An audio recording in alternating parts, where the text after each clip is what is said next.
William Faulkner's A Rose for Emily utilizes the first-person plural perspective with the unnamed narrator representing the people of the city Jefferson. It's a limited perspective because the narrator is recalling things as he remembers them and more so illustrating the narrative as the local gossip of the town. So one of the first things the narrator notes is Emily's relationship with her father. He's very controlling her whole life, prevents her from engaging in any sexual relationship with the opposite sex and from marrying. So when he dies at age 30, she's very shocked. She's in denial at first and refuses to believe he's dead, holds on to his corpse, but eventually the town makes her accept his death. From there, she becomes very secluded, not more than she was before. Her only engagement is china painting classes. She even evades her taxes, another form of her being in denial. She refuses to believe that she owes taxes and sends away collectors as they come. The seclusion has somewhat of an exception because shortly after her father's death, we have the entrance of a character named Homer who becomes her lover. He represents change for Emily because in the city, because he's commissioned by the city to pave sidewalks. He's changing and modernizing the city and altering and changing Emily's life somewhat. The two have a prolonged relationship but never marry. Eventually, the town becomes concerned that she's acting unchristian, that she is being with Homer outside of wedlock. So they insert themselves into her situation. And the minister attempts to bring Emily to her senses, and then the minister's wife calls in her cousins to attempt to talk her out of it. A few days after her cousin leaves, Homer's seen going into the house and never returns. Several days later, the town is very concerned with the strong smell coming from Emily's house and go to investigate. Can't figure out what it is. Some 30 or so years later, Emily passes away and the town goes into her house where they find a decayed corpse of Homer's body as well as a silver hair on the pillow next to it, implying that Emily had been resting next to the deceased Homer. So one of the main themes we see in this narrative is Freudian repression, or repression of the unconscious. So on a larger scale, the town symbolizes consciousness as it's characterized by being very judgmental. The whole narrative is characterized by this gossip style. There's constant judgment.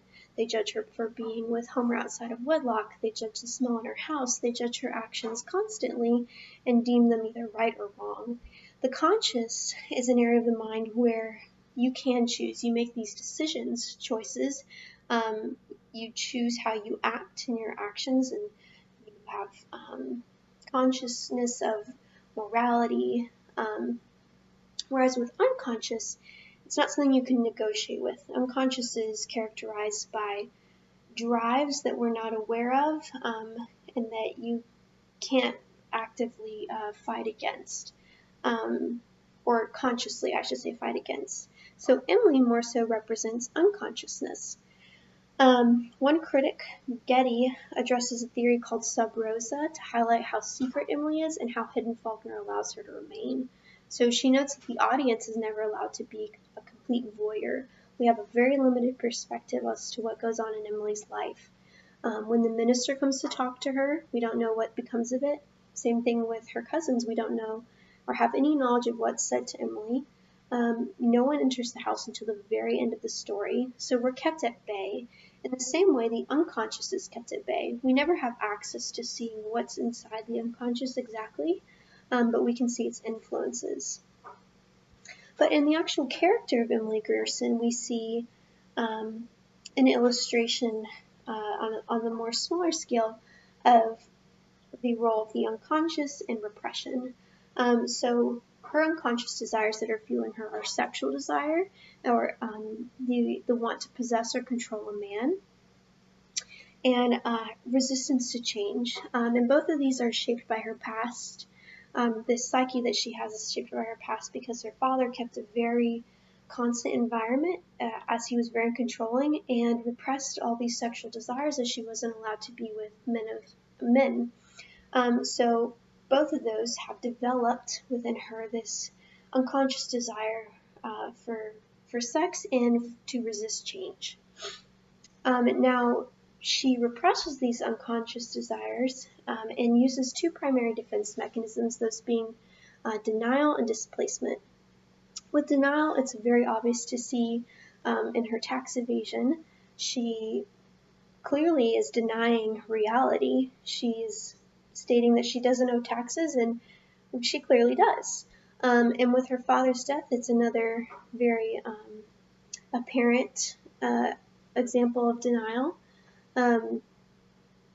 Scherding noticed, a critical author named Jack Scherding notes that Faulkner uses the words broke down when Emily is finally confronted with her father's death, because it signifies she's not only emotionally breaking down, but psychologically breaking down. She wants to deny that her father's dead, and when she's confronted with it, it's very painful. The second form of repression with displacement. Displacement is defined as satisfying an impulse with a substitute object. So the primary way we see this is with Homer's body.